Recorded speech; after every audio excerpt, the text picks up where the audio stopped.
This is Chris with Christcross Crafts. Today's episode of Fix This Redneck House, we're going to look at entry doors, more specifically my deadbolt. Temperature changes and things like that can cause doors not to lock anymore.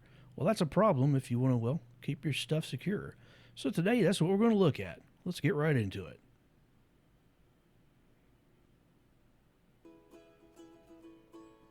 Well, the problem I had was this door lock no longer wanted to engage. And you can see the pencil line on the metal.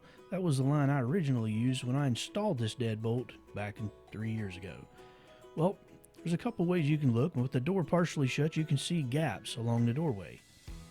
And so that kind of gives you an idea. At the top, it's tight. Down at the bottom, there's a little wider gap. Well, there's a couple ways we can fix that, so let's look at just some of those. This is a good eye view that you can kind of see, it's not going to engage. It's going to hit the bottom and not quite fully seat. And so let's fix that problem.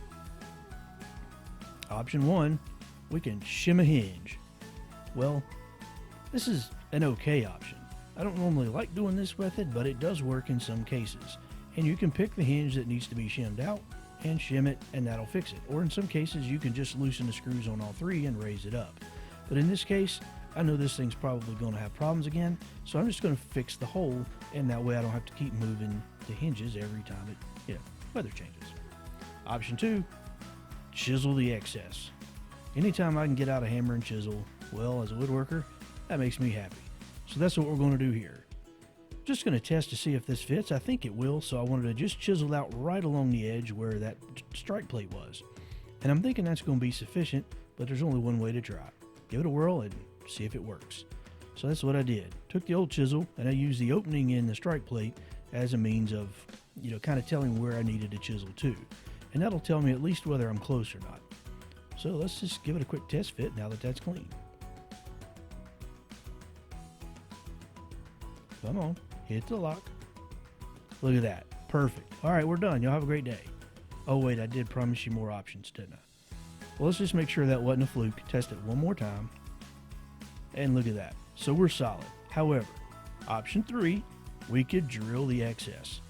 Now, this could still use a chisel or flathead screwdriver or something like that, but using a drill, with a small drill bit in it, you can actually sort of alleviate some of those holes. And in this case, you would drill, several holes along the rest of that strike plate.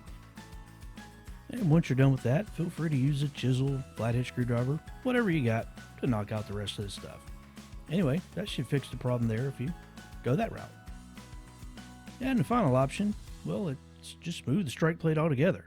Either way, if you move the strike plate, you still got to re-drill it and do all those other things, but that's another option. Well, there you go. This is Chris with Chriscross Crafts. If you liked the video, don't forget to hit that like and subscribe. If you didn't, I appreciate you hanging around and watching it anyway. Well, I hope you have a great day, and I guess we'll see you next time. Ta-ta for now.